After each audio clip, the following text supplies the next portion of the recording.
नमस्कार किसान भाइयों। आज हम बात करने वाले हैं लहसुन में आने वाले रोग और उनके उपचार के बारे में।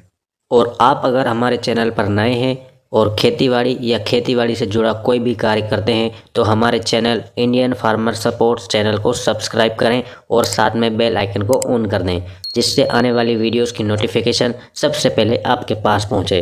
तो दोस्तों शुरू करते हैं। तो किसान भाइयों, आज हम बात करने वाले हैं लहसुन की खेती के बारे में। लहसुन की खेती में कई प्रकार के रोग आते हैं, जिसका नियंत्रण समय पर अगर नहीं किया जाए तो आपकी लहसुन की सारी फसल बर्बाद हो सकती है एवं उत्पादन कम हो सकता है। अगर आप इसका नियंत्रण समय से कर लें तो आपका उत्पादन भी बढ़ेगा और आपकी लागत भी कम होगी।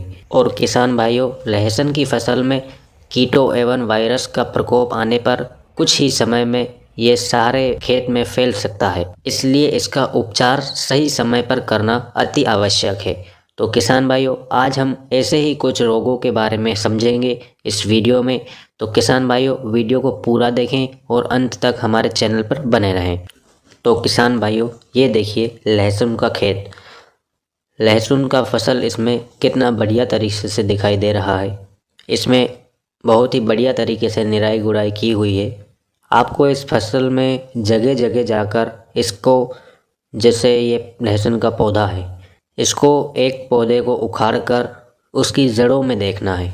अगर इस प्रकार किसी भी जड़ों में किसी भी तरीके का रोग या किसी भी तरीके की जड़ सड़न वगैरह, कीड़ा वगैरह दिखाई दे, आपको अलग ही पता चल जाएगा कि इसमें कीड़ा लगा हुआ है।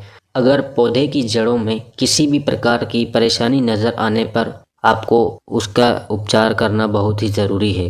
अगर पौधे की जड़ों में अगर आपको दीमक दिखाई दे या कोई भी कीड़ा दिखाई दे तो आपको बायर का रीजेंट जीआर इस्तेमाल करना है। फेप्रोनिल 0.3% 1 किलोग्राम के पैक में प्रति एकड़ के लिए आता है। इसको आप यूरिया वगैरह किसी भी खाद में मिला के आप इसका छिड़काव कर सकते हैं और ऊपर से सिंचाई कर दें, जिसमें ज़मीन में लगने वाला कीड़ा दीमक वगैरह इनकी शिकायत दूर हो जाएगी। और आप इसके अलावा क्लोरोपाइरिफॉस 50+5 की जो दवाई आती है, क्लोरो 50+5, इसको भी आप यूरिया में मिलाकर इसको भी छिड़काव कर सकते हैं और ऊपर से सिंचाई कर दें। तो दोस्तों, ये तो हमने की जड़ों में आने वाली परेशानी की बात। जड़ों में आने वाली परेशानी से आपका पौधा पूरी तरह से मुरझा जाता है और नीचे से सूखने लगता है, क्योंकि पौधों का मेन भोजन तो जड़ों से ही अवशोषित होता है। तो अगर उसकी जड़ों में ही रोग लग जाएगा, उसकी जड़ में ही कीड़ा लग जाएगा, जड़ों में लगने वाले रोगों को हमेशा सबसे पहले नियंत्रण करना चाहिए। तो किसान भाइयों, लहसुन की फसल में आने वाला दूसरा रोग है थ्रिप्स का। अगर आपके लहसुन की फसल में पत्तियों में अगर थ्रिप्स दिखाई दे तो आपको इसका उपचार भी समय से कर लेना चाहिए, क्योंकि ये पत्तियों में जो थ्रिप्स लगता है ये हजारों, करोड़ों, सैकड़ों की तादाद में आता है और आपके पूरे खेत में देखते ही देखते फैल जाता है। तो इसका उपचार भी आपको समय से करना बहुत ज़रूरी है, क्योंकि जो लहसुन के पौधे की पत्तियाँ होती है उसमें जो रस चूसने वाले कीट होते हैं, ये पत्तियों का पूरी तरीके से रस चूस लेते हैं और पत्तियाँ पीली पड़ के सूखने लगती है। तो किसान भाइयों, इसका उपचार भी समय से करना ज़रूरी है। लहसुन के पत्ते सूख जाएंगे और फिर आप देखेंगे उसमें जलेबी रोग की शिकायत बन जाएगी।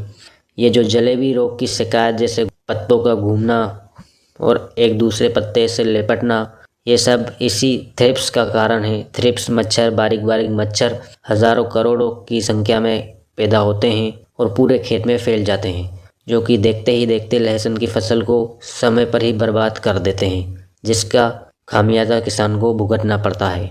तो इसका समय से उपचार नहीं किया जाए तो ये कुछ ही समय में पूरी लहसुन की फसल को खराब कर देते हैं, इसलिए आपको इसका उपचार करना भी बहुत ज़रूरी है। तो किसान भाइयों, इसके उपचार के लिए आपको डायमेथोइड 30% EC 1.5 से 2 ml प्रति लीटर पानी के साथ मिलाकर पूरी खेत में स्प्रे कर देना है।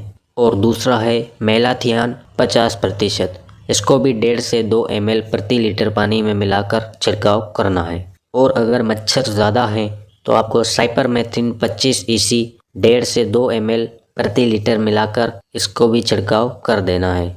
और किसान भाइयों, अगर आपकी लहसुन की फसल में मच्छरों और थ्रिप्स का प्रकोप ज़्यादा है तो आपको इसका स्प्रे 4 से 5 दिन के अंतराल से 2-3 बार कर देना चाहिए, जिससे दवाई का प्रभाव बना रहे और कीट आसानी से खत्म हो जाए और आपकी फसल स्वस्थ हो जाए। तो किसान भाइयों, वीडियो कैसे लगी कमेंट सेक्शन में ज़रूर बताएं और अगर आपको वीडियो पसंद आई हो तो लाइक करें और खेतीबाड़ी से जुड़ी जानकारी के लिए हमारे चैनल को सब्सक्राइब करें। धन्यवाद दोस्तों।